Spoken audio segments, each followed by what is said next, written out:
that the stage is almost 2 hours late? I do. Well? Well, what? Why is the stage late? I wouldn't rightly know, Mrs. Gable. All I know is the stage left St. Louis on time. Oh. Stupid man, he doesn't know anything. I only hope the stage gets here in time for the concert tomorrow night. I knew it. I just knew it. Now, I'm not one to say I told you so, Sarah. But it was a mistake to count on a singer that nobody's ever heard of, much less seen. You're just offended, Minnie, because you're not singing at the concert. But I think it's high time that we brought real culture to Virginia City. Minnie may be right, Sarah. For all we know, Thomas Bowers may be just a nobody. A nobody? Have you forgotten that letter from the Lyceum Bureau in Chicago? Why, he's compared to Count Mario, the greatest living Italian opera singer. Why, they even call him the American Mario. Do you call that a nobody? Oh, there's Hoss Cartwright. I've got to talk to him.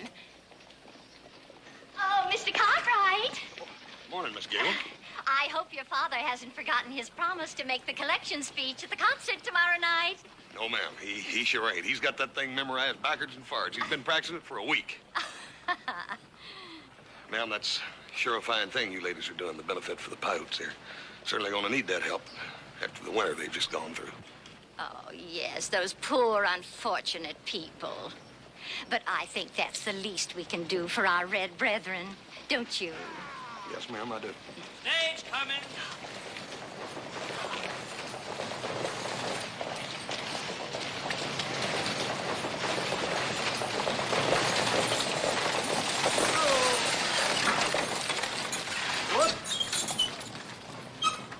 What happened to you? Plenty. We crossed the river, the ropes broke, and we lost all the luggage. Then later on, we lost the wheel. All the luggage? Yep.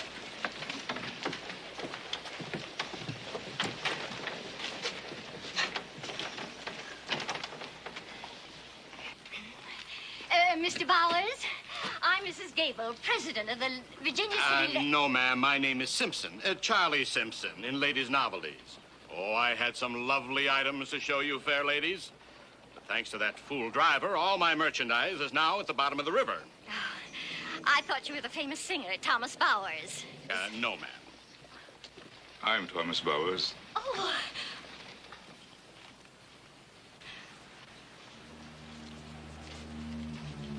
You're Thomas Bowers? I am, madam. Oh, but you can't be.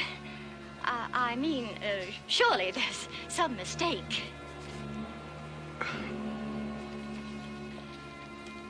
Mr. Bowers must be exhausted from his harrowing trip, Sarah. Now, aren't you going to take Mr. Bowers to your house to freshen up? You know I have no guest room in my house. There's a hotel up the street. I'm sure you'll find accommodations there.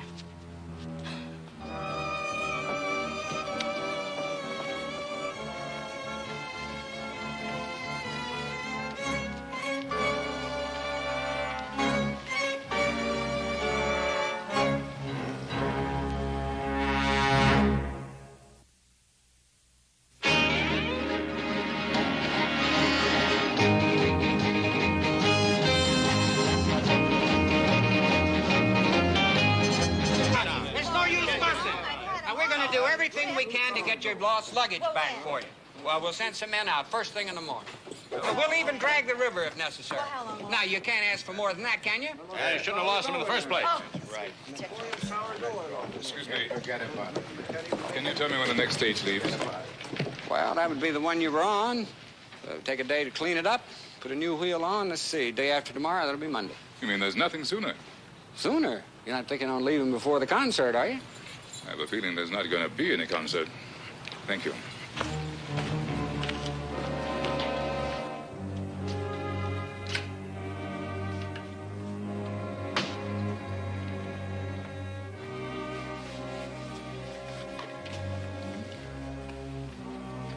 Pardon me? Yes? My name is Thomas Bowers. I'd like a room, please. Beg your pardon? I said I'd like a room, please. I'm sorry, we're all filled up.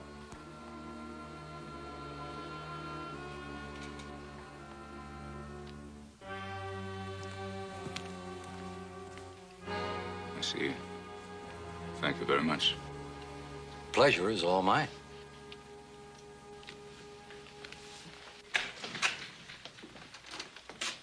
Yes, sir? Yes, I'd like a nice large room. With a bath, if you have one. Yes, indeed, sir. I can give you a room with a bath on the same floor. How will that be? That'll suit me fine. Will you please sign here, sir?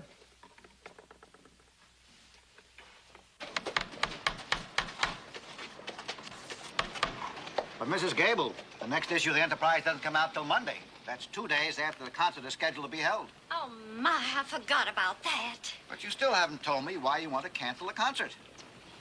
Well, isn't that rather obvious? How am I ever going to explain to the ladies of the Virginia City Culture Society that I hadn't known that Thomas Bowers was a...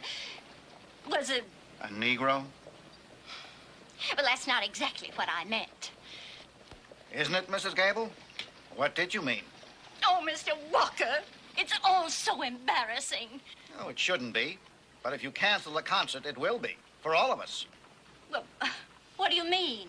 Well, Mrs. Gable, as a self-appointed leader of cultural activities in Virginia City, you should have known all about Thomas Bowers. He's quite famous, you know. He's given concerts all over Europe.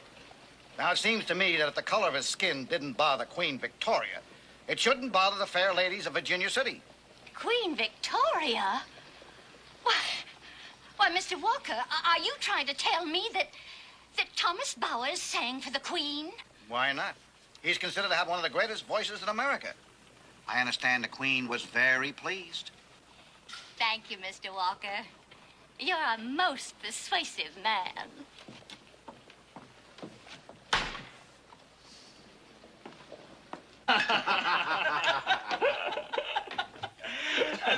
And then he gets off of the stage and says, "I'm Thomas Bowers."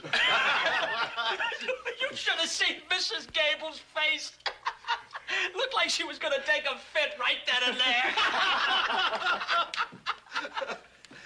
Speak of the devil.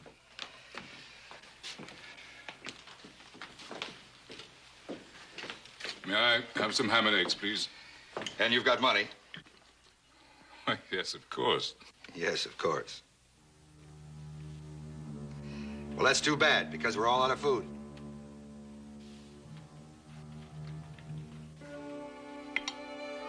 Then perhaps I might have a glass of water. We're all out of water, too.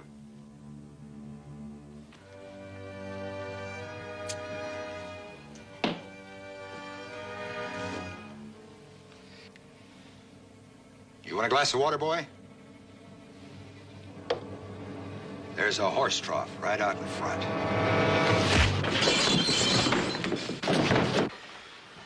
Let him go. Let me have him. Take it easy. I don't think you fellas want to play around anymore. Do you, boys?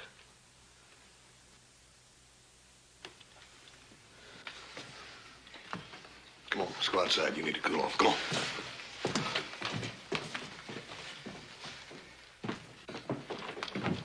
Thank you very much. I guess I wouldn't have stood much of a chance against their odds if you hadn't stepped in. I don't know. You look to me like you can handle yourself pretty good. I wouldn't have figured a singer could hit like that. Well, I guess I was so infuriated I didn't know what was happening. But thank you very much, Mr. Cartwright. Hoss Cartwright. Mr. Cartwright? I wonder if you could tell me whether there's another restaurant in this town. Yeah, there's one over there in the hotel. Pretty good food. No, I'm afraid I wouldn't be welcome there. They've already refused me lodging. Said they were all filled up. Filled up. We'll find out. There's Jed. He works over there. Hey, Jed. Jed, you got a minute? Hello, Mr. Cartwright. Howdy, Jed. Is it true the hotel's full? I wouldn't know about that, Mr. Cartwright. I gotta go. My lunch is waiting. I'm sorry. Well, I guess that answers your question. Don't you worry none, Mr. Bowers. We'll get you something to eat. But please don't go back to the hotel, Mr. Bowers. There'll only be trouble. Now, if you're hungry, you're welcome to come eat at my place. Oh, it's more than enough if that's what you're thinking. And my daughter's a mighty fine cook. Well, thank you very much, but I don't want to intrude. Oh, no, not at all, not at all. Well, thank you, Mr. Cartwright. And I'm certainly glad you were on my side. My pleasure, Mr. Bowers. I'll be looking forward to hearing you sing.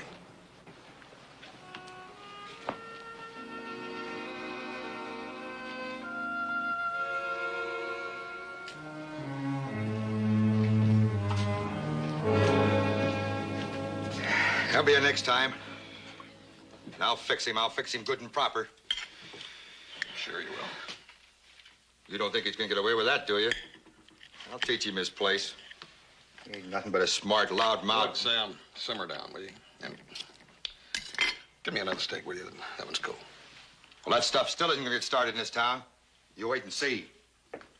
I'll fix him. I'll fix him, but good.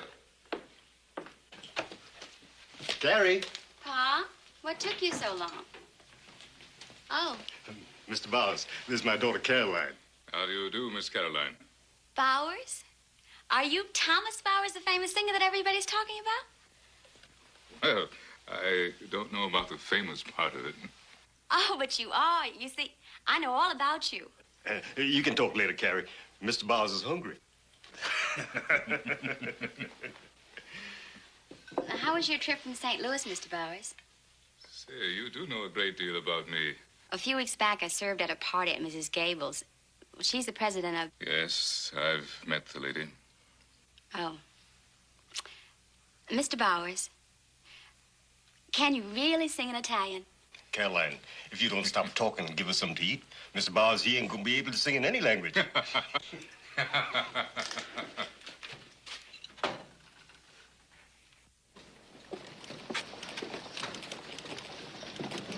Run, boy, run!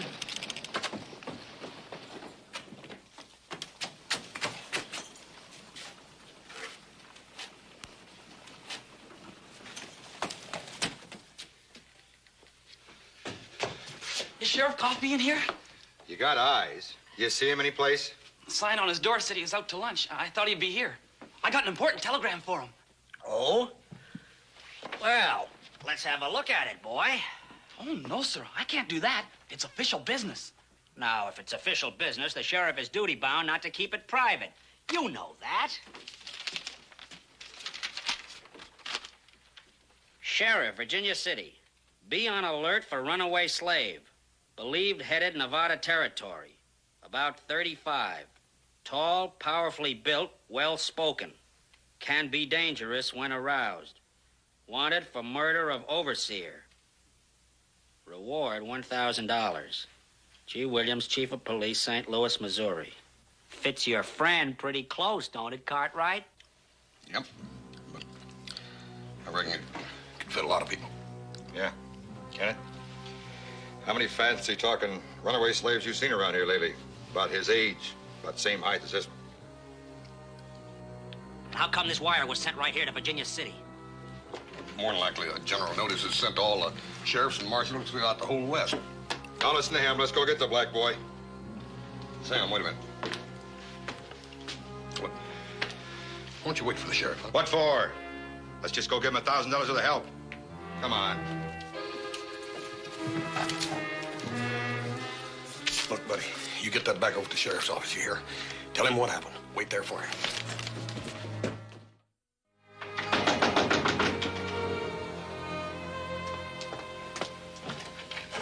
Hello, Mr. Cartwright. Excuse me, ma'am. Mr. Bowers. Sam Kiley and a bunch of the boys are looking for you. For me? For what? Well, they got this police bulletin this morning describing a runaway slave that is wanted for murder. Well, what's it got to do with Mr. Bowers? Well, ma'am, the way it read, it could have been him. The description and all, the same general size and general build, and it said that he was well-spoken. And it said that he could be dangerous when he's aroused. They don't know he's here, do they? Not yet, they don't. He's no runaway slave. Ma'am, they sure want to think he is. Besides, we ain't got time to sit around here talking now. I got my rig outside. Come on. Where'd you plan to take me? To the Ponderosa, to my home. It's all right. You can trust the Cartwrights. They're good people. No.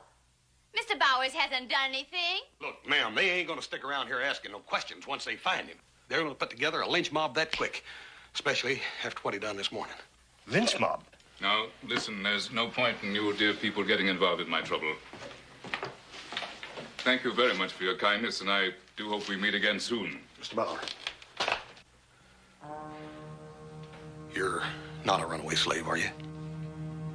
And if I were?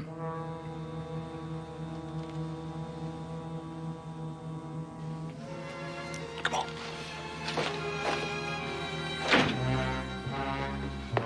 You got a black man named Thomas Bowers here? In this hotel? You can't be serious. He tried to get a room here, but I sent him on his way in a hurry. If it'll be of any help to you, gentlemen, I saw him going down the street just a little while ago with another colored man. That must be Jed. He's the only other one in town. Jed. He works here, don't he? Well, yes, he sweeps up around here. Where does he live?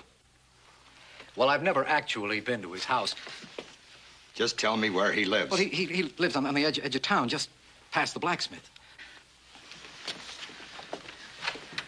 The people one has to put up with in this town, I tell you.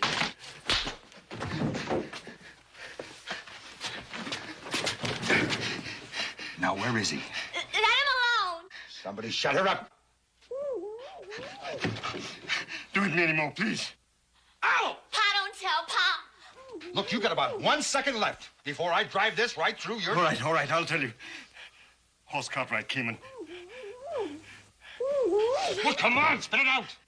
They went to the Ponderosa. Ponderosa. Ponderosa. Let's go.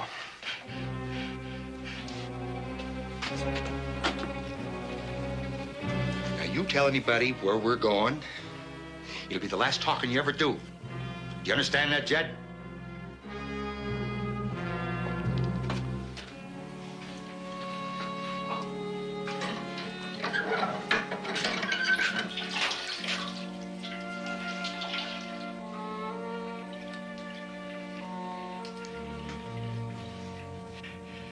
Don't you tell nobody. Not a soul. Hear me, Carrie? Carrie, you hear me? Yeah, I hear you, Pa. I've been listening to you for 18 years. Mind your tongue, Carrie. Pick up after them. Know your place. Try to be like white folks. Only bring sorrow and hurt to others. You saw that today, girl. What I saw today was a man. Even if he is a runaway, he's still nobody's slave. But you are, Pa. Are you losing your mind, girl? I don't belong to nobody. I'm free. Stop fooling yourself, Pa. You ain't free. You're just a poor, scared flunky.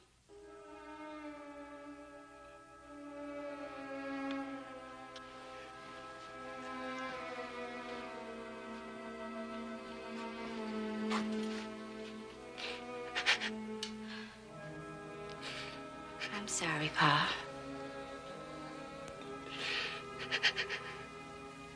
Oh, I'm sorry.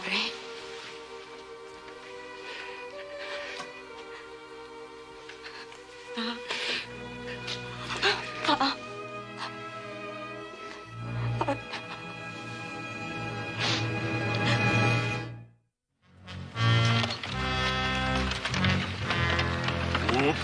Whoa.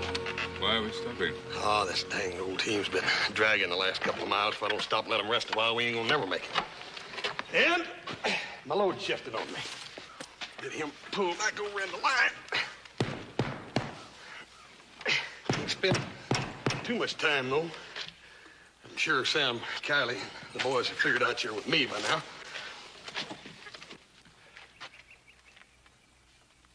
Don't worry, I don't carry a gun. I think that since you're risking such a great deal on a total stranger, you'll have a look at this. I don't need no more proof. Read it, please.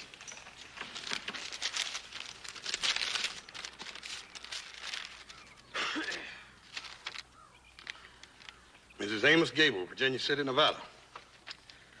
Dear Madam, Miss This will introduce Thomas Bowers, who has graciously consented to fill the guest spot at your benefit concert. Best wishes for a successful concert. Respectfully, Arthur O'Neill, manager, Lyceum Bureau, Chicago, Illinois. Well, does that make you feel a little better? How come you didn't show that to Miss Gable? She took one look at me, and she was in an awful hurry to go in the opposite direction.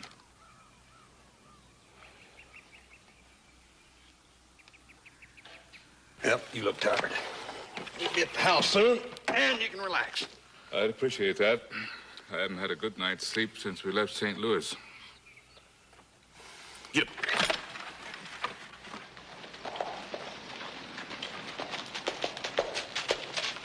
Hi, Johnny. Hi, Sheriff.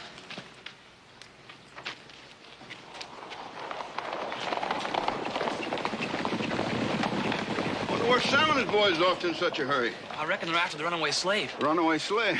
What are you talking about, boy? They tell you about it in this. Here? Well, how did Sam know about this? Did you show it to him? I couldn't help it. I was looking for you, and they grabbed it away from me. Well, all right. What's done is done. I sure would like to know where them hotheads are off to. Give me that thing. Sheriff. Yeah?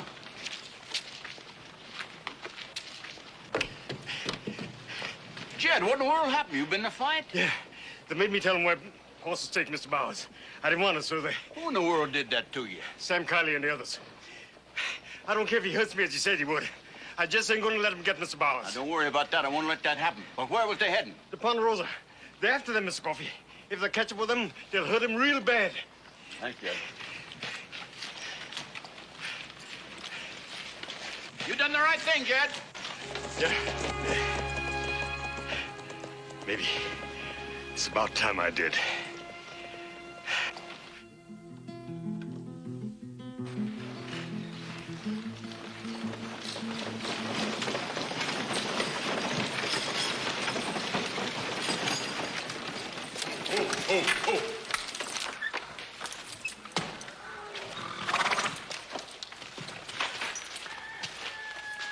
Oh, this is Mr. Thomas Bowers, a famous singer. Bowers? Welcome to the Ponderosa. These are my brothers, Little Joe and Adam. How are you?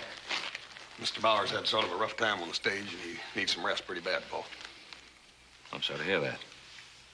Well, we'll try to make it comfortable. Joe, I'd like to show Mr. Bowers to the guest room. Gentlemen, thank you very much.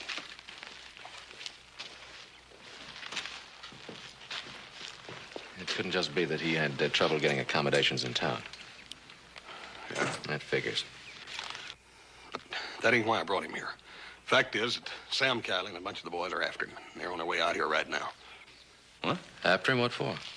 Oh, they think he's some sort of a dangerous runaway slave or something. But he ain't, and I know he ain't. Oh, well, I wish I had your faith in human nature. Ever stop to think what could happen to Pa if Bowers is that runaway slave? Oh, we can take care of Kiley. That's not what I mean. You've heard of the Dred Scott decision? No. Yes, it was just handed down by the Supreme Court. A slave, even in free territory, is still the property of his master. Therefore, an escaped slave is a fugitive from justice. And anyone who offers him sanctuary is an accessory to the crime. What kind of dang law is that? I know, but nevertheless, it's the law, the new law of the land. Pa could go to prison if Bowers is the runaway slave. Runaway slave with a man I just brought upstairs? No. There was a warrant for the arrest of a runaway slave in town, and Sam Kiley and a bunch of the town loafers got it in their head that Mr. Bowers was that runaway slave. House thinks that they're on their way out here. What do they think they're going to do? Take him by force? Of course not. Bowers will stay right here until there's positive proof of his identity. A man is innocent till he's proven guilty. That's also a law of the land. Do you think you can convince Kiley of that? Here he comes. Ooh. Howdy, Sam. Anything we can do for you? No, Ben. Something we're going to do for you. We're going to take that black off your hands, take him back for the sheriff. Well, if you're referring to Mr. Bowers, I'm afraid you've come out here for nothing. Look, Ben, you're a law-abiding man. You wouldn't be protecting any runaway slave, would you? Or maybe Hoss didn't tell you who it was that he brung out here this morning. Well, Sam, whatever Hoss did or did not tell me is none of your business. It is my business, Ben, if he's a runaway slave. No, it isn't. And even if he were, you still come out here for nothing. It just so happens that the man inside is Thomas Bowers, the world-famous singer. You can't prove that. Well, I don't have to. Sam, why don't you and your boys just get along? Whatever has to be done, we'll discuss with the sheriff first. I'm warning you, Cartwright. If you don't hand him over... If we don't, what are you going to do about it? Oh, hold on, Sam. You said there wasn't going to be no fighting. Don't you worry, Luke. There ain't gonna be no fight. Sam, just what do you think you're doing out here? Well, I'm only trying to be a good citizen, Sheriff. I'm trying to protect all of us from that runaway murderer they got in there. He tried to kill me this morning with his bare hands. Yeah. I don't reckon he cared too much for all that fine food you served him, Sam. We just came out here to escort your prisoner back to town for you, Sheriff. Sam, you ain't my deputy, you know that. But maybe you forgot when you read that wire addressed to me mentioning about that reward money. Now, you boys better get back to town right now. Come on, fellas.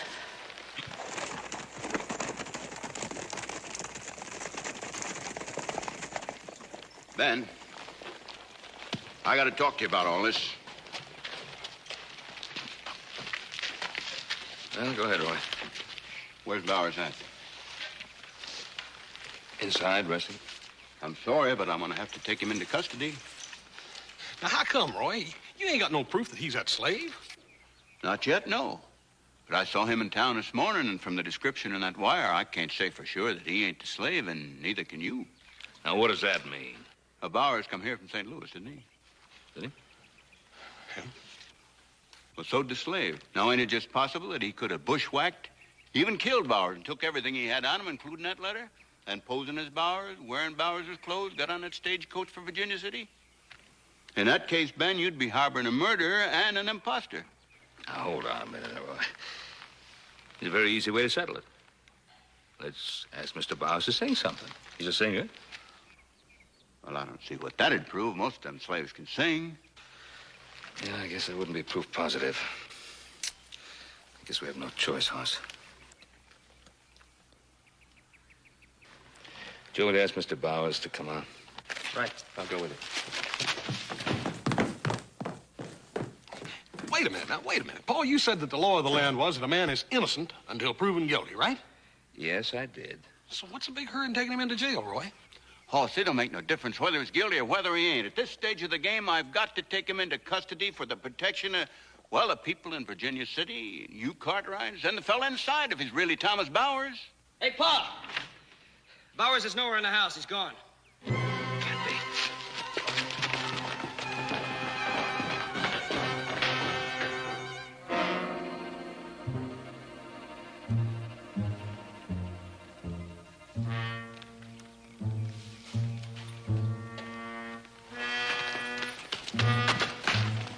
Hold it, mister.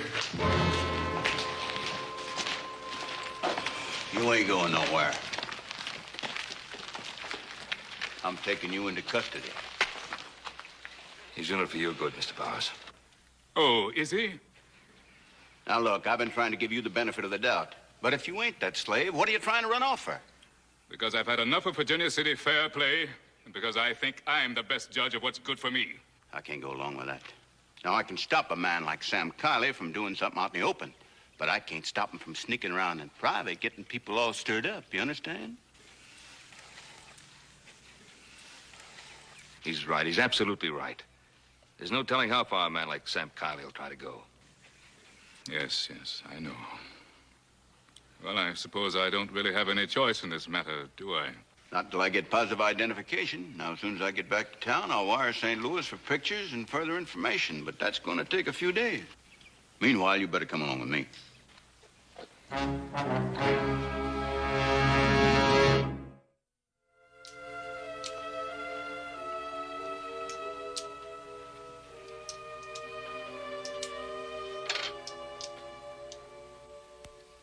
your move, Horse. You moved there, right?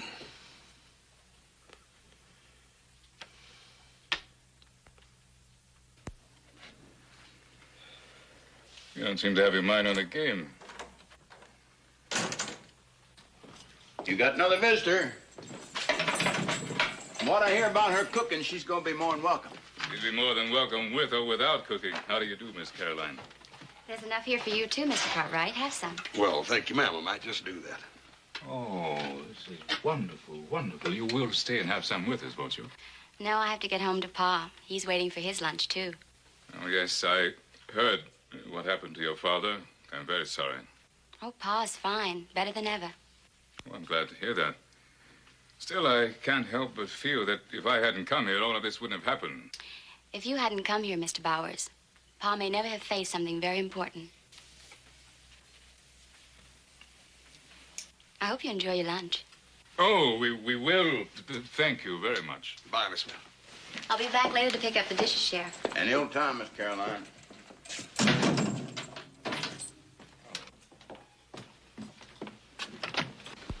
Hello, Miss Gable. Oh, this is just too much, Sheriff. It's too dreadful. I've just heard the news about Mr. Bowers, or whoever the man is. With all those tickets sold and people coming from miles around to hear the great opera singer. Oh, what shall I do? Well, you can always get a substitute. Now, Minnie Watkins has just been chomping at the bit to sing. No, that's impossible. I've already turned her down once, and I won't humiliate myself by asking her now. Well, that's up to you. All I know is that Bowers won't be able to make it. Bowers. From the very first, I was against having that man sing. You were? Of course. Only I let Mr. Walker talk me out of canceling the concert. How will I ever explain to the audience that the great opera singer that I've been advertising all over town is nothing but a runaway slave wanted by the police? Now, Mrs. Gable, I'm afraid you got your facts confused. Now, Mr. Bowers and the runaway slave are two distinct personages. It's just that we ain't sure which one we got in the jail cell there. Well, what's the difference? You and I both know they're all alike.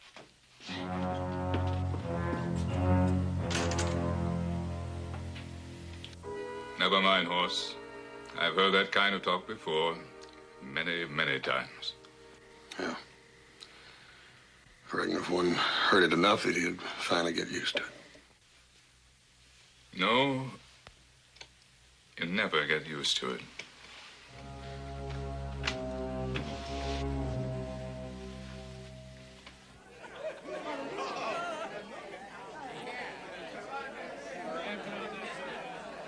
Oh, I do hope there won't be a hitch. Oh, I wonder how they'll take my announcement that you're going to sing.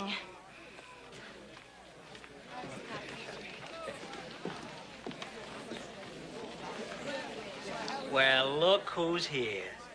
Well, look at that. Walking right in here as though they're as good as other folks. Got a lot of gall coming in here. Jed, you got a short memory. You don't frighten me anymore, Mr. Kiley. Maybe you can still hurt me. But you don't frighten me anymore. Maybe we'll see about that some other time, Jed. I am a man of peace. But I ain't running away anymore. Excuse me. Carolyn, Jen, a couple of seats for you. Thank you, Mr. Cartwright.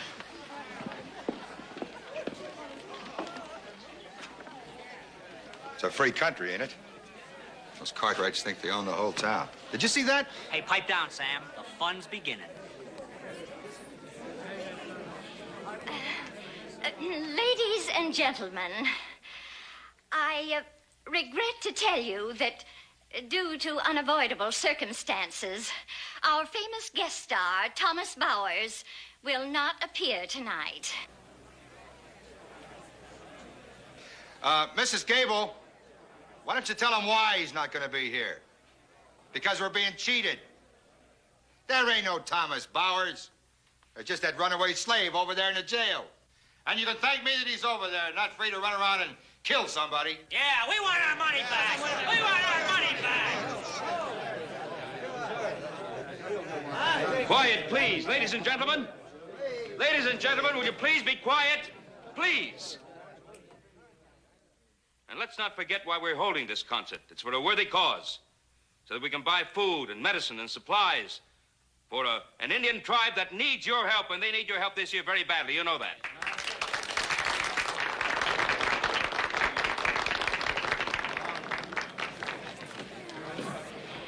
Thank you, Mr. Cartwright.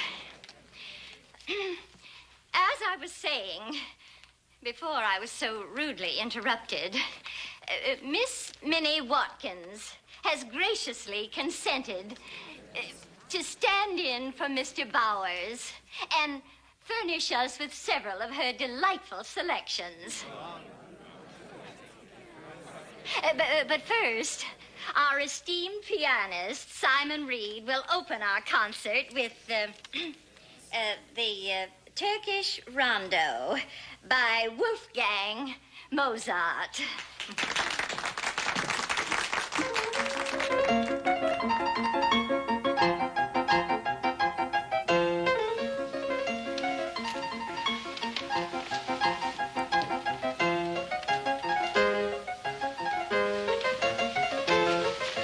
Where's the sheriff?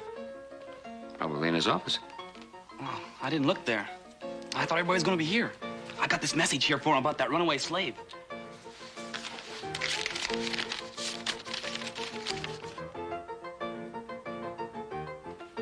Come on, let's go.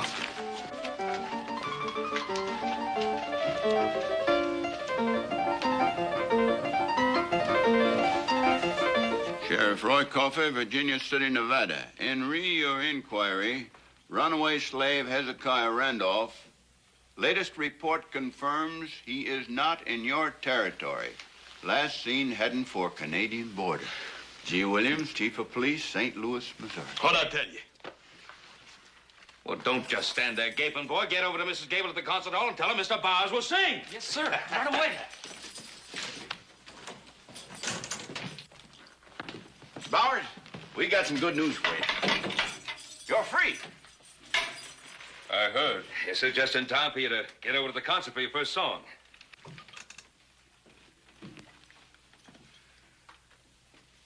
I don't intend to do any singing here. What? Try and put yourself in my place, Mr. Cartwright.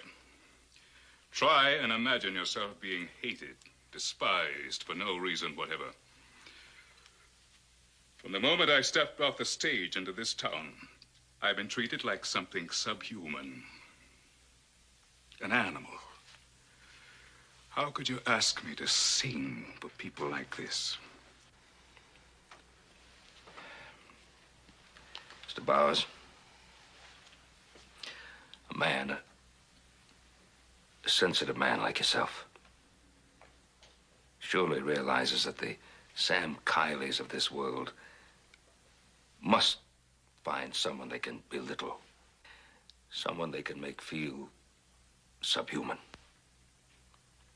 in order to somehow make themselves feel more important, superior. I'm not worried about the Sam Kileys and that kind. I made up my mind a long time ago not to have anything to do with them. But, Tom, what about all the other folks? I mean, that hall over there is packed plumb full of folks that came just to hear you sing. Don't fool yourself. They came to see a freak, a black man that sings Italian opera. That's better than a dancing bear.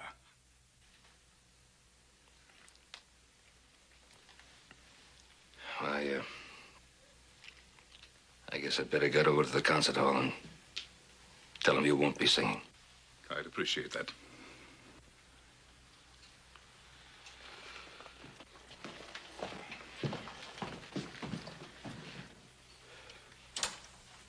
Well, I'm sorry to let you down, Horse. Don't worry about that, Tom. You know, it's sort of funny. It's kind of hard to explain, but it's like, well, it's sort of like you ain't acting no different from that Miss Gable. I know you're angry. I can understand that. Good Lord only knows you got plenty of reason to be. But, Tom, supposing the whole town was against you. Now, are you going to change anything or make anything better by By running out? You know, I sort of had you figured for a braver man than that, Tom. Look here. There's some folks that's gonna always be on your side. Then, of course, there's always gonna be a few that ain't never gonna be. And we both know that, don't we? But what about all them other folks that ain't made up their minds yet? And that hall over there is packed plumb full of folks just waiting to make up their minds. Are you gonna pass up this opportunity by running out on them, too?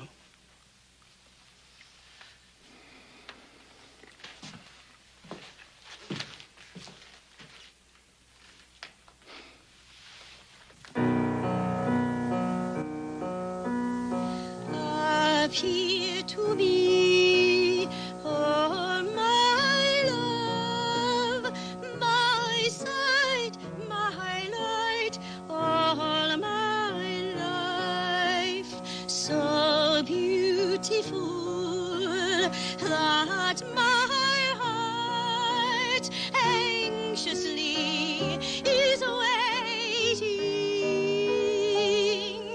That beauty wounded and made me fall in love.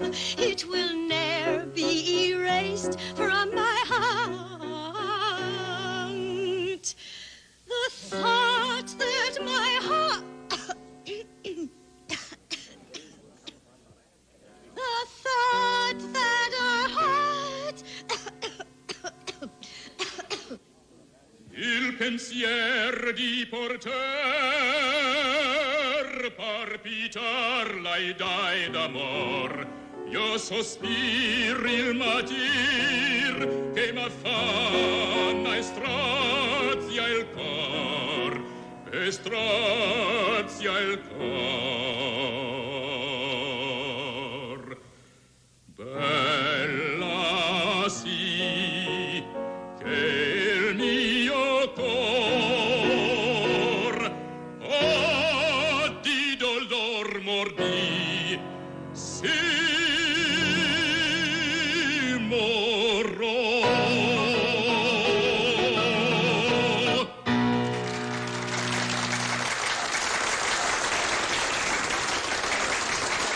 Hey, Sam, I bet you never thought you'd get knocked flat by one of them opera singers, huh?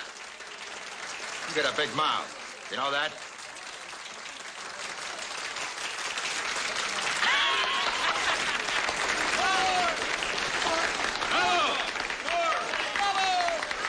Thank you very much, ladies and gentlemen. You've been very kind. Sing us another one, Mr. Bowers. I'd be very happy to. From the works of the distinguished composer of Italian opera, Rossini, I'd like to sing the La Calunnia aria from the Barber of Seville.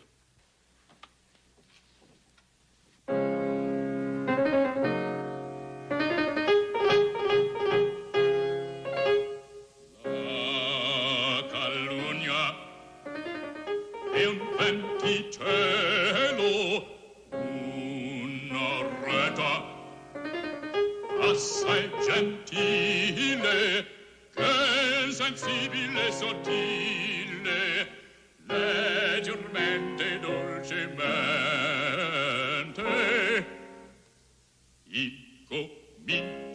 incomincia a sussurrar. Dalla bocca fuori uscendo, lo schiumazzo va crescendo, prende forza da poco a poco. Quella già di loco in loco, sembra tuono la tempesta che nel sen della foresta va fischiando, brontolando e ti fa a ragionar. Alla pintura bocca in scoppia si propaga, si raddoppia e produce un'esplosione. Colmi un colpo di cannone, colmi un colpo di cannone. Un tremoto, un temporale, un tremoto, un temporale, un tremoto, un temporale che fa l'aria rimbombar. Un tremoto, un temporale, un tremoto, un temporale, un tremoto, un temporale che fa l'aria rimbombar.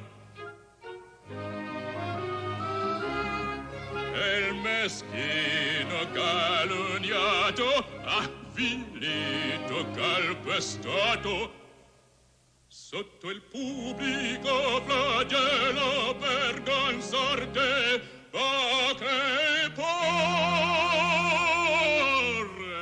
il meschino, calunniato, avvilito, calpestato, sotto il pubblico flagello per gran sorte va crepar. Sotto il pubblico flagello per gran sorte va crepar. Sotto il pubblico flagello per gran sorte va crepar. Si va crepar, si va crepar, si va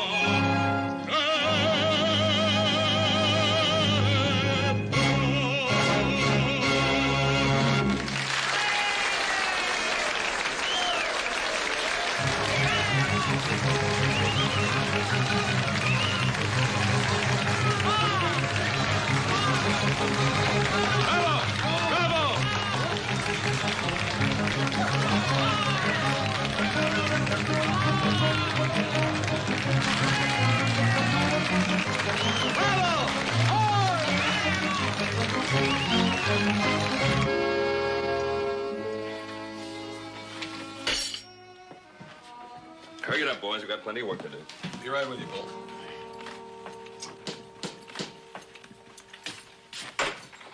Howdy, how you doing, sir? Morning. My mount stumbled up the road here a piece. He's gone lame on me. I was wondering maybe I could stable him here until I can find a vet or something. Oh, let's have a look at him. Boss? Boy of mine is as good as any vet around.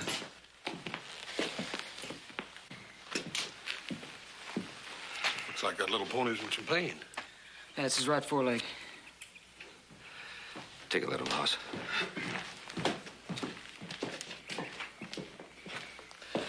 My sons Adam and Joe Cartwright. Dev Farnham. How are you? Yeah. In relation to Dabney Farnham, the preacher? You his boy? That's right. Well, often heard your father preach. How is he? He's dead. Oh, I'm sorry to hear that. I didn't know. The Lord giveth and the Lord taketh away. Terribly sorry. No, I gotta go sometime.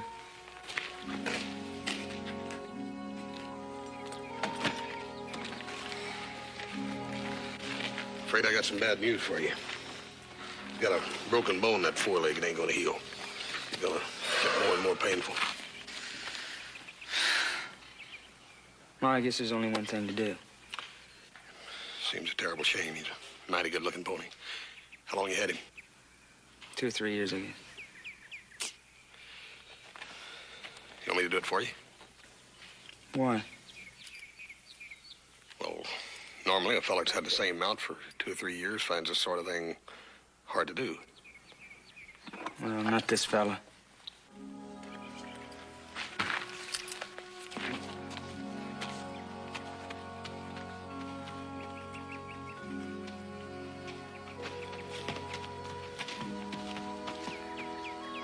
Sure is a cool customer.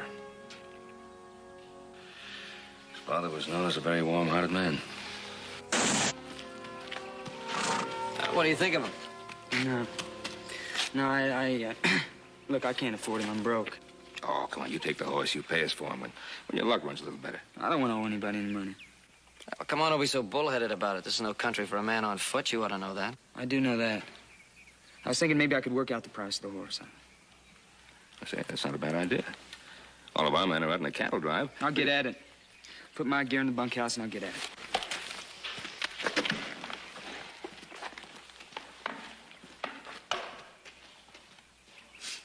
This is a strange one. Well, we can use the help.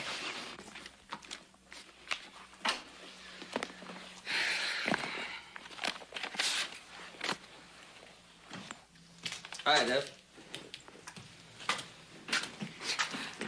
How are those blisters on your hands? Yeah, they're all right. Yeah, I brought you some salve. You put it on there. It's good for them.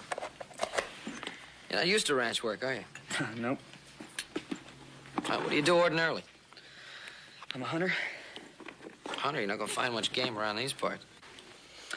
Oh, it depends upon what kind of game you're looking for.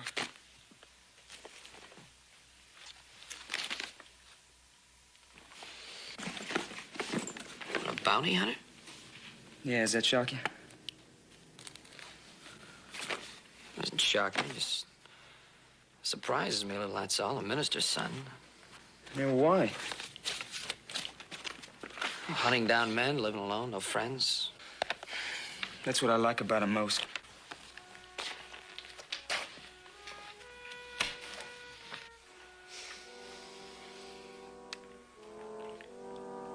I hope this salve helps.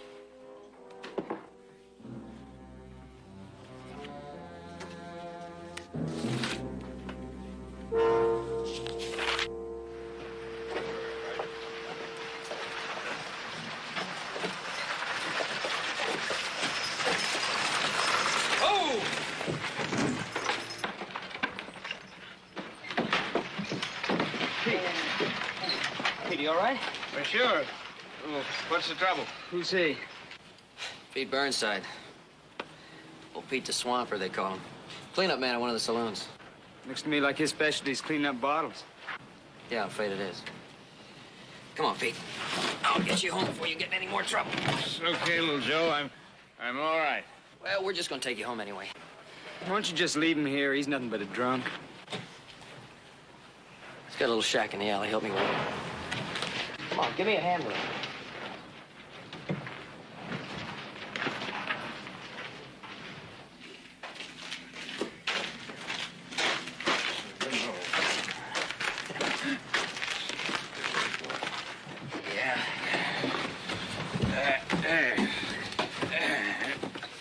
Thanks, little Joe. I'm okay now. Yeah, I know you're okay, Pete, but I think we'll just help you right inside anyway. I don't need any help, little Joe. Oh, it's our pleasure, Pete. I don't need any help, little Joe. No, not much, you don't. There you go. That you, Pop? Hey, Holly, how long you been in town? Hello, little Joe. Pop, you promised. Oh, I forgot, Holly. Forgot what? It's supposed to be a secret where I am, little Joe. You see, there's this here European nobleman that's been pestering me to marry him, and he just won't let me alone. He won't take no for an please, Holly. Please, now, that's what got you in trouble before, because you just don't seem to want to tell the truth. Now, what's it all about? Are you running from the law? No, honest. I'll swear to that on my mother's Bible. Never mind, Holly. All right, Pete, what's it all about? She never should have come here. It's the first place you look. Who'll look? Well, where else could I go but home? Little Joe, you can help me. No, wait a minute, Holly. Sure he will. The Cartwrights always help us. And this wouldn't be any bother to you, little Joe. Now, all you have to do is hide me out at the Ponderosa. Hide you? It's the last time I'll ever ask anything of you, little Joe. Oh, Holly, I've heard that so many times before.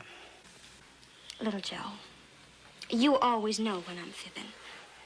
Now look at me. I'm scared. Scared right through to the bone. If I can't turn to you, All right, then tell me what it's all about. I can't.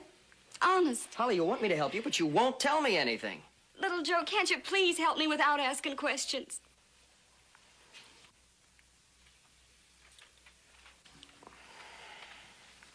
All right. All right, you can stay at the Ponderosa a couple of days. We'll pick you up after dark. That way you can hide in the supply wagon. Thank you, little Joe. You want to thank me, Pete? You lay off the bottle. For Holly's sake. I'll try. Okay. We'll pick you up after we load supplies. Little Joe, the Cartwrights I can trust, but how about him? Oh, I'm just a hired hand, ma'am. I obey orders. Besides, I don't have any interest in your troubles.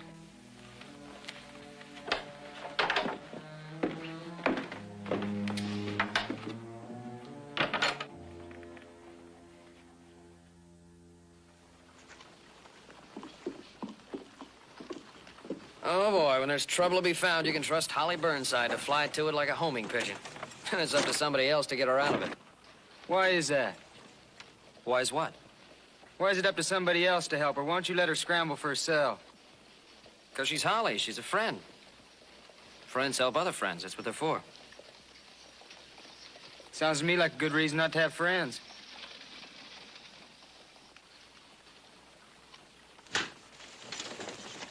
Of course you can stay here, Holly, for as long as you like. We've missed you. Thank you. I think I'll get some coffee for everybody. Hey, Pa, see if Hopsing has any of those cookies in the kitchen, will you? Yeah.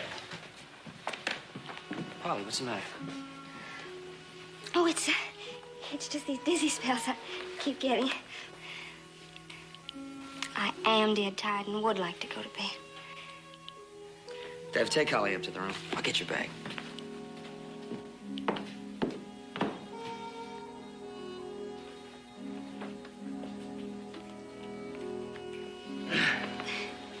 If I could just lean on you a little.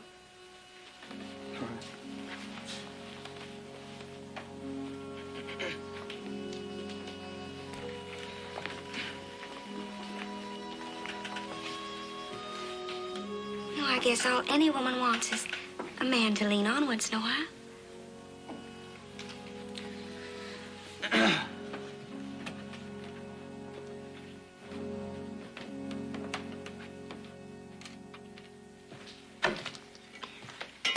Dave, we're on our way to church in town. You want to ride along with us? No. Only you mind spending a little time with Holly? She's still not feeling too well. It's kind of lonely for her. Yeah, well, I do mind.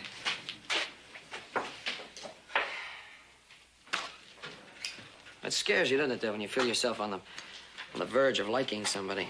Oh? I wasn't aware I was even on the verge. Oh, really? I seem to notice the last few days, if Holly so much as smiles at you, you find an excuse to get away from her. You talking nonsense, boy? I don't think so. I do. Then why do you object just to spending a little time with her? Sunday's my day off. Why'd I have to spend my day off nursemaiding? Because you need the money. We'll pay extra wages if you just spend a little time with Holly. Listen, that's fair enough. All right, we're gonna leave right now. We promised Holly we'd see her father before church. Don't let me detain you.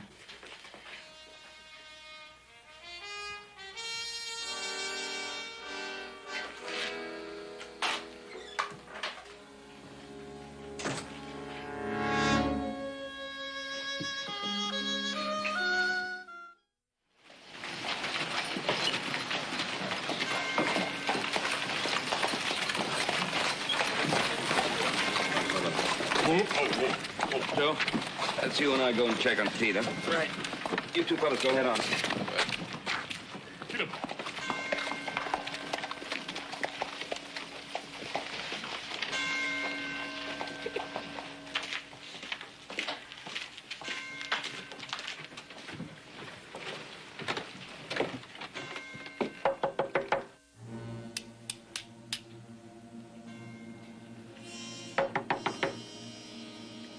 He's not another drunk. Pete? It's Ben Cartwright. Probably sleeping it off. I'll try again after church.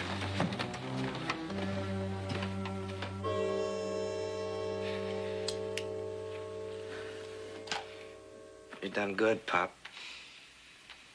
Now then, where's your daughter? I keep telling you, I don't know.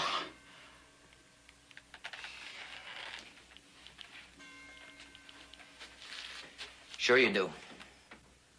Where is she? I ain't seen her since she run off. You know what? Right after you tell me where Holly is, I'm gonna buy you a big bottle of red-eye. I don't want any. Yes, sir. A whole bottle of red-eye. All for yourself. Nobody can say Jamie Boy Briggs hasn't a soft heart. Soft heart, huh? Well, I heard different. I heard... You know what a liar Holly is. I don't know where she is. I don't know. I don't know! You ain't gonna be so foolish as to not tell me what I want to know.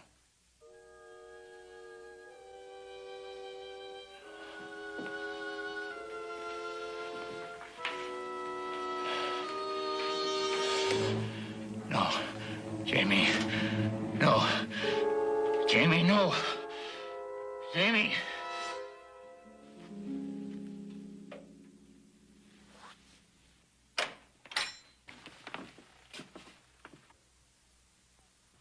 Hello.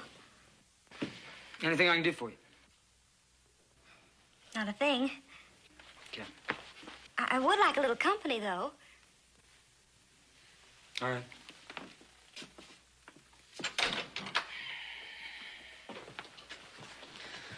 Gotta tell you, I'm not a very good conversationalist. This is awful nice of you. No, it isn't nice of me. I'm getting paid for this. Cartwright's giving me a full day's wages just to fetch and carry for you until they get back from church. Did you have to tell me? I like to keep the record straight. I wish you hadn't. It'd be more fun to think you were visiting on your own. I'm sorry.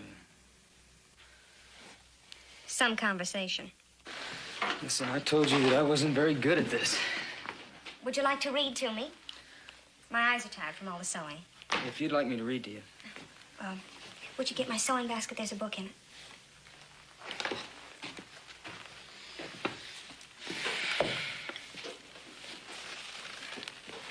You know, my eyes aren't really tired. The truth is, I never went to school long enough to learn to read good. I wonder why I fib so much. I wouldn't know anything about that. I guess it's because I was always nothing. So I'd make these big lies up to make people think I was really something. Then I get to believe in the lies myself.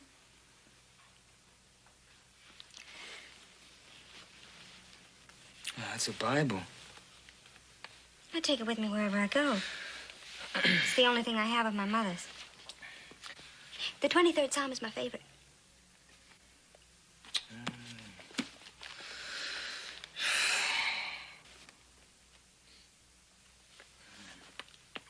The Lord is my shepherd. I shall not want. He maketh me to lie down in green pastures. He leadeth me beside the still waters. He restoreth my soul. Amen. Don't read it like that.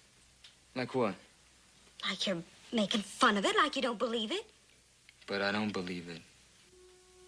You don't believe in the Bible? That's right. Oh, don't worry. God isn't going to strike me down with a lightning bolt or anything like that. What kind of upbringing did you have that you talk like that? My father was a minister.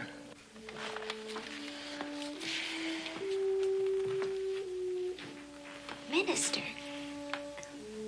Well, then what happened to you? Unto thee will I cry, O Lord, my rock. Be not silent to me,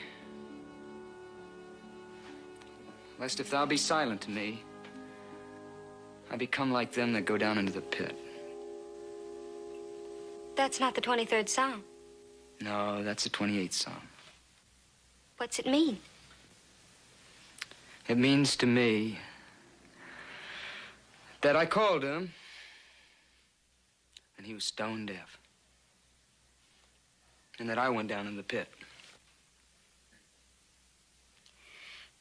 I hardly ever understand a word you say. That's probably just as well. But you know something? Dumb as I am, nothing that I am, I'd rather be me than you. That's your privilege. You want me to read some more to you? Listen. What? If you listen real hard, you can just barely hear the steeple bells from town.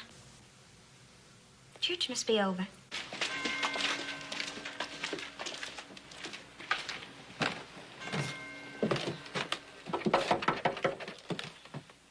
Pete!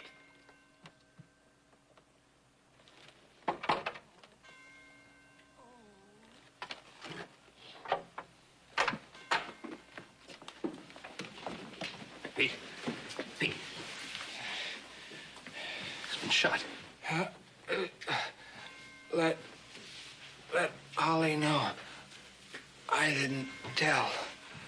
What? What'd you say? I'm just no good drunk, but I didn't tell. Oh.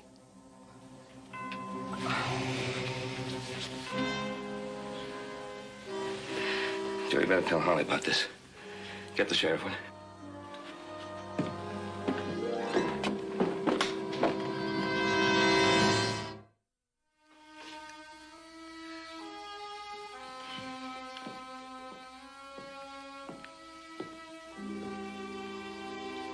Thank you.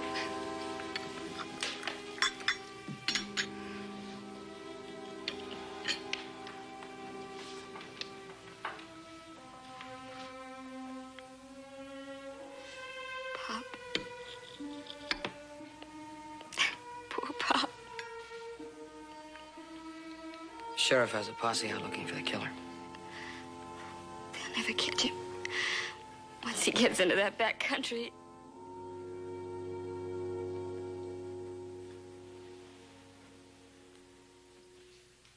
Holly. Who is he? Who's the killer? I don't know. Is it your husband? I'm not married. Where'd you ever get an idea like that? Holly, we all know that you're married. Pop told you before he died? No, he didn't tell anybody anything.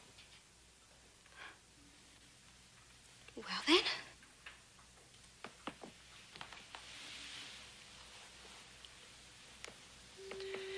Anybody can see there was a wedding band on that hand not too long ago.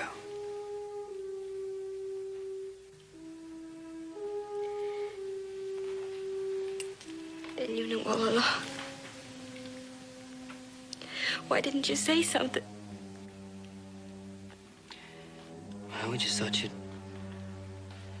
get around to telling us everything when you thought the time was right. Holly, I think the time is right now.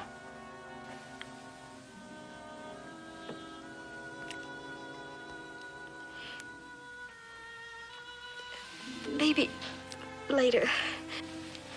I have to be by myself a little while and think.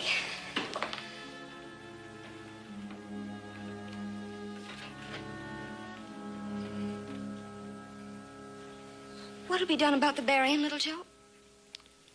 I'll make all the arrangements for the funeral in Virginia City. But then I can't go. I can't be seen. All right, we'll bury your father here on the ranch if that's what you want. Thank you, little Joe. And Dev, Yes, ma'am. will you please say a few words at the burying? Me? No. You know how I feel about things like that. Just the same, you're a minister's son, and you know how to do these things proper. It's out of the question. Pop deserves to be buried proper. Yeah, but not by me. Don't you worry about it, Holly. We'll make sure everything works out fine.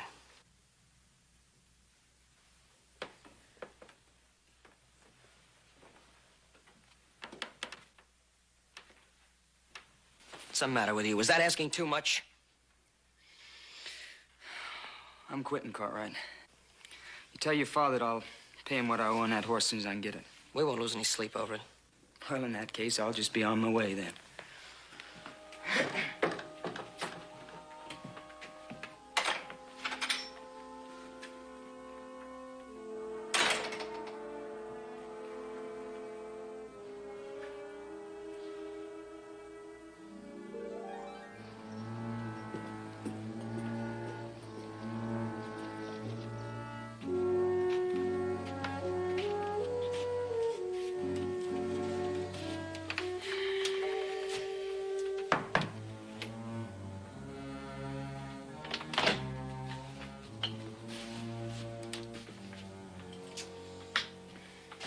Do I know you? No, I know you, Wetzel. Where from? Oh, 100 different towns, 100 different names, 100 different faces. But you're always the same. You're a slimy no good. Oh, now, wait a minute, mister. You know how I find you? I ask around town, who is the greediest, most gutless tin horn in this whole town? Well, in Virginia City, his name's Wetzel. He's got your face. What do you got against me, mister? I haven't got anything against you. I just want to talk a little business with you, that's all. Business? What kind of business? I'm a bounty hunter. Oh? You're gonna help me nail the man I'm after. Who? Jamie Boy Briggs. I hadn't even heard he was back in town. Well, he murdered a man this morning. I doubt if he's out advertising it. He the one who killed Pete the Swamper? Yep. You sure? I'm reasonably sure. I'm not a judge. Well, I'm not agreeing to anything, but there's no harm in listening. All right. I was on Jamie Boy's trail. My luck went a little sour on me. Had to take myself a job. I knew that Jamie Boy's wife had run off from him. He's been looking for her ever since. I found his wife. What good is that? I figure that if he knows where she is, he'll come out of hiding. And then you nail him. Mm-hmm. That's a $5,000 nail, Wetzel. You get 1/5. That's $1,000 for doing your part. My part, huh? It's about time we got around to talking about that. All you have to do is tell Jamie Boy that his wife's out the Cartwright Ranch. And just like that, he believes me, huh? Well, he'll believe this. A Bible? That's Jamie Boy's wife's Bible. She takes that every place she goes. Open it up. Look at the name in the front there.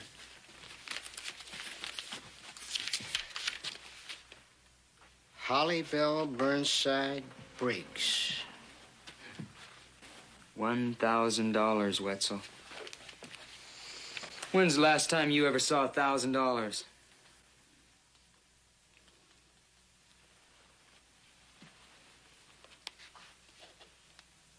It's been a long, long time.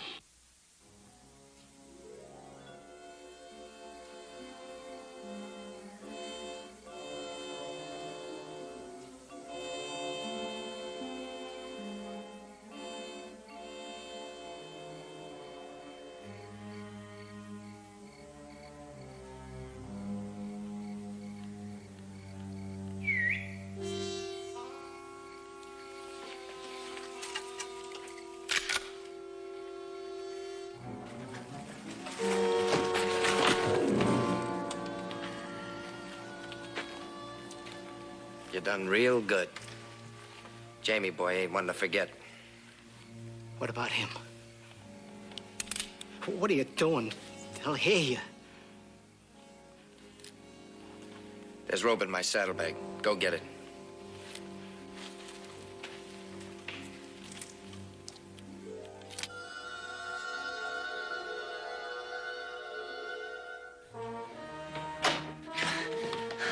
Holly? Holly!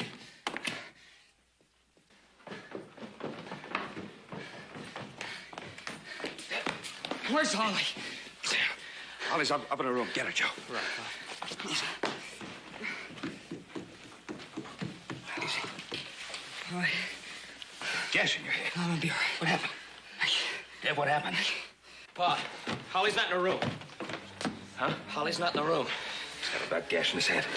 We'll get the boys to look for her. She didn't disappear into thin air. Right.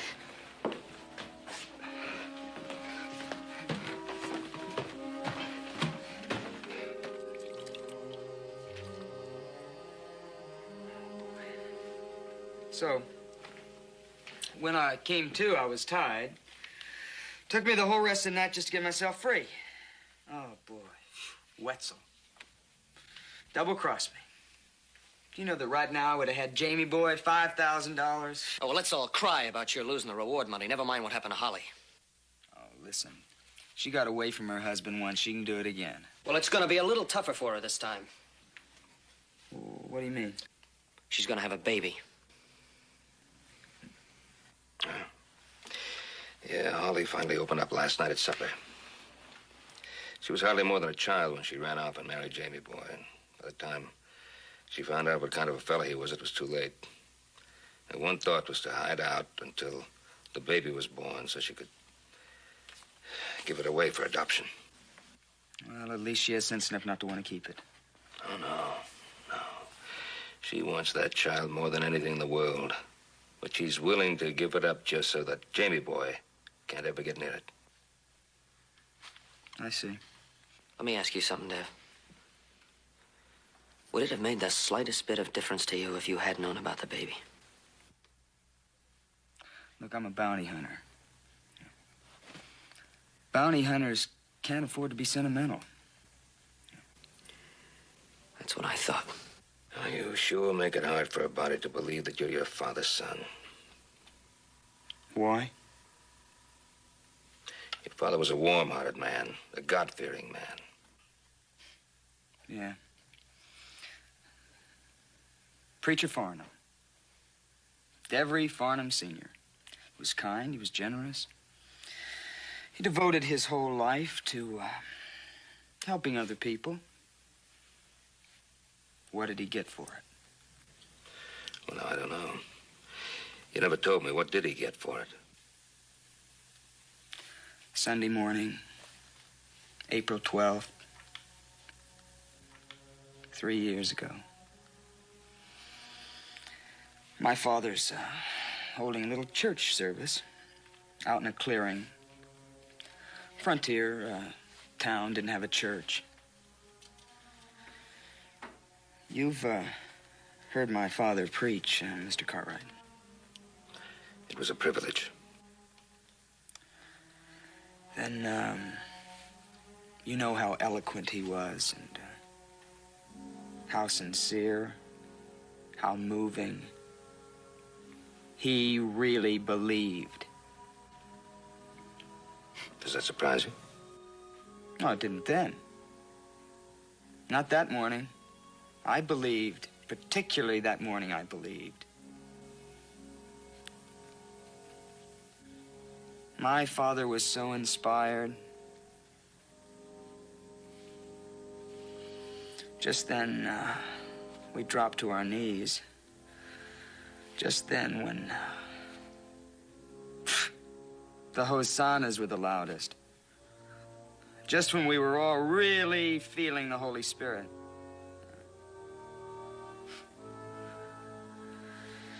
Just then, the Indians attacked. I got a Tommy Hawk in the back of my neck. I was paralyzed, and my father, well, the Indians thought I was dead. But I was very much alive. I saw my father. Preacher Farnham killed. Preacher Farnham's wife killed. Preacher Farnham's 2 daughters killed. And Preacher Farnham's other son killed.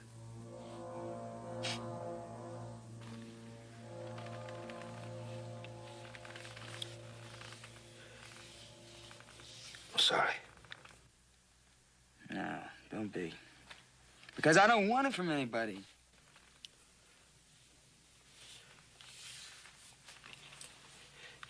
You mustn't blame the whole world for that. No, no, not the world. God.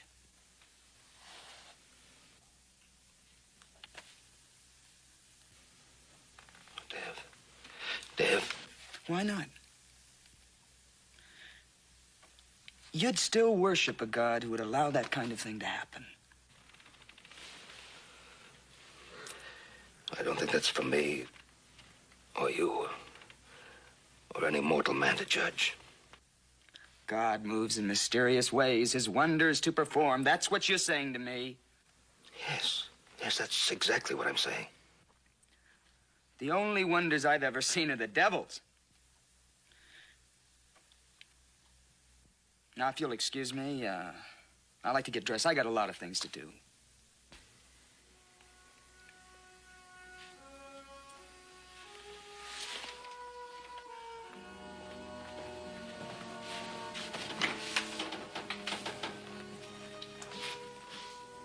Dev? You find it so easy to believe in the devil. How come it's so hard for you to believe in God?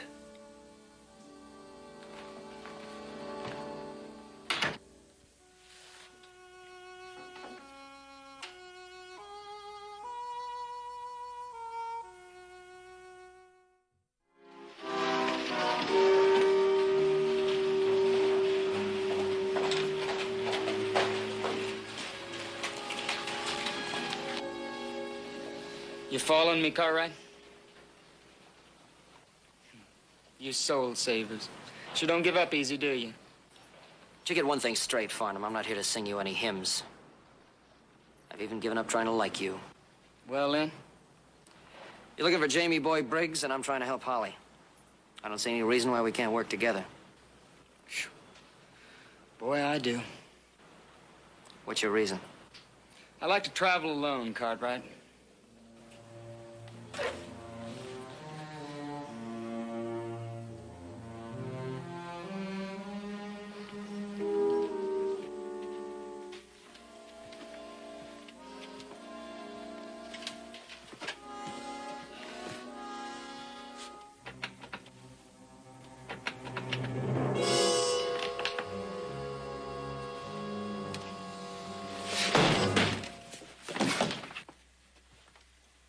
Please, I don't want any trouble. Why did you cross me, Wetzel?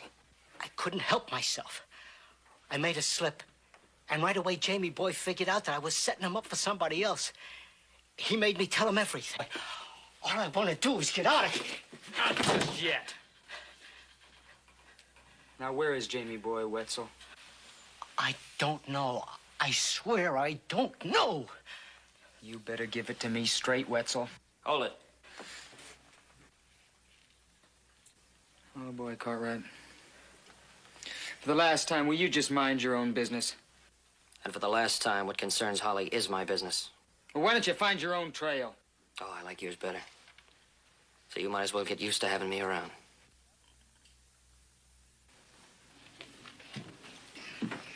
All right, where is she? He took her north to Reedville. I want the truth. You got it, Reedville. All right. Then I'll just take you along with me. That way you'll be right there handy to deal with in case I don't come up with Jamie Boy.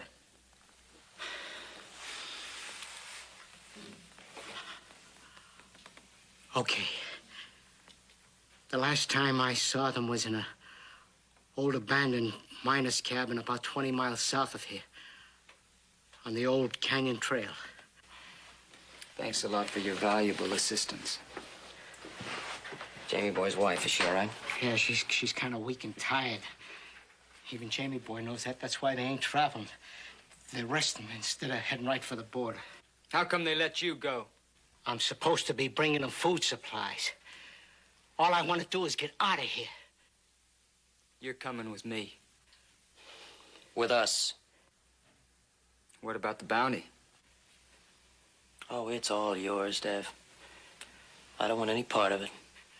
Me neither. You can forget about the $1,000 as long as I don't have to go with you. I've already forgotten about that.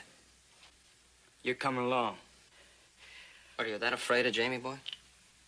You know what a life means to Jamie Boy? A fly to be swatted. Something that crawls out of a rock to be stomped on. The image of his paw, that's what he'll be. And we'll be pals, me and the kid. I'll teach him everything I know. How to change the brand on a Russell steer. How to carve notches on a gun. We'll understand each other, me and the kid. I won't even have to tell him what to do. He'll just know somehow and do it. Suppose he's not like you. Suppose he has a mind of his own. Then I'll just have to learn him better is all. I wonder what's keeping Wetzel. I'm hungry.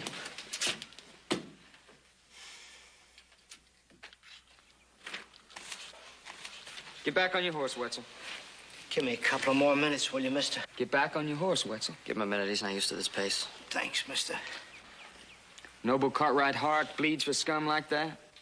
Oh, why is he scum? Because he double-crossed you? That's a pretty good reason. Is it any worse than what you did to Holly, using her as bait to catch her own husband?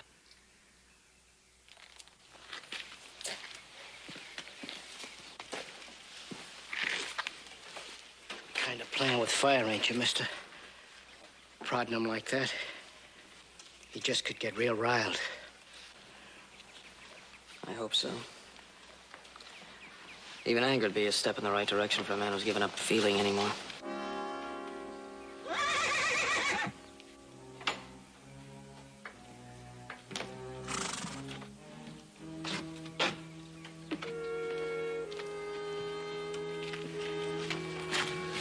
What's the matter, boy?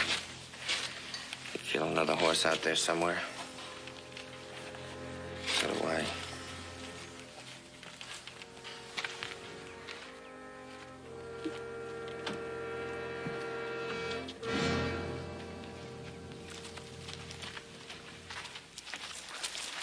See, I told you he was here.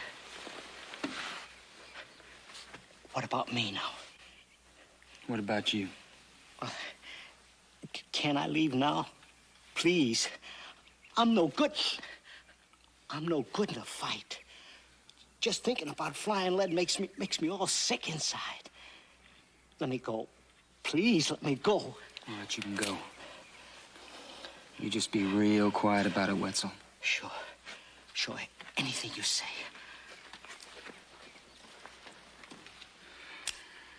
How come? He's just gonna get in the way. I had a funny feeling you felt sorry for him. Did you? Jamie Boy's picked himself a pretty good spot here. Yeah, it's not gonna be easy. There's no cover. Well, got any suggestions? Well, I could come in from the front. Zigzag from rock to rock, try to keep his attention on me. That way he might be able to sneak in from the side without being seen. He'd be taking a pretty big chance. That boy's good with that gun. You got any other ideas? Yep. I'll do the zigzagging. Oh, why you? Well, I'm gonna be taking that whole reward, so just figures I better be taking the big risk. Still not accepting any favors, right? Nope. Listen, something should happen to me. I want you to give Holly that reward. She'll be needing that to raise her baby right.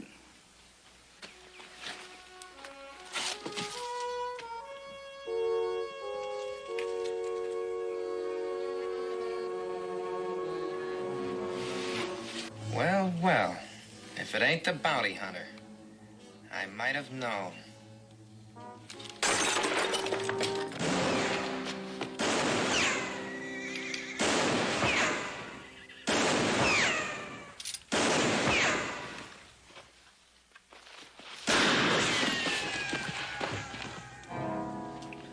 Well, that takes care of the bounty hunter. Let's go, Holly. No.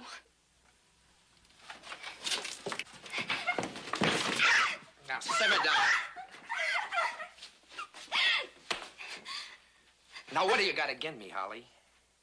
You know you're my lawful wedded wife. Now, let's go. Okay, let's just hold it right there. So, you were playing possum, huh, bounty hunter? Let's just get the girl out of here. No. You're not about to shoot a woman, are you? Huh?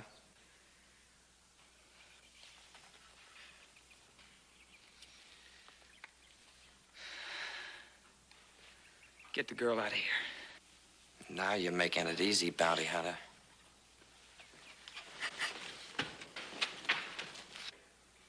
Jamie!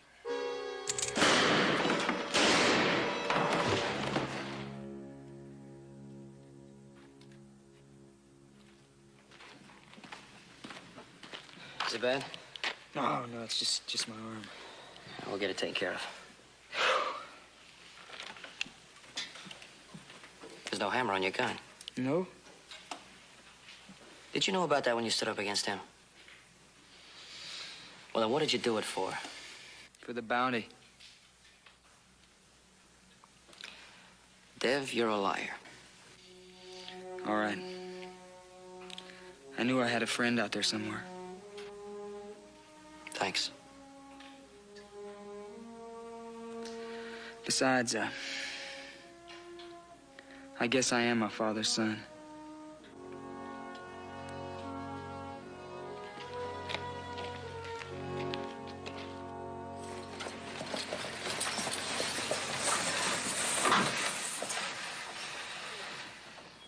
You better hurry up, Deb. The stage will be pulling right out. Thank you, Mr. Cartwright. Have you? Let's hear from you now. Yes, sir. Good luck there. Little Joe.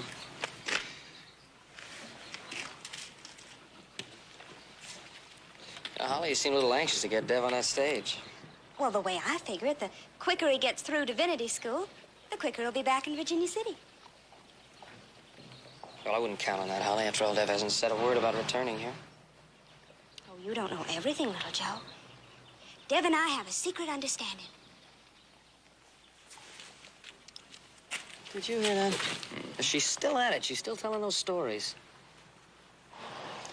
I'm not a gambling man, Joe, but I'd be willing to place a little bet that that was no story.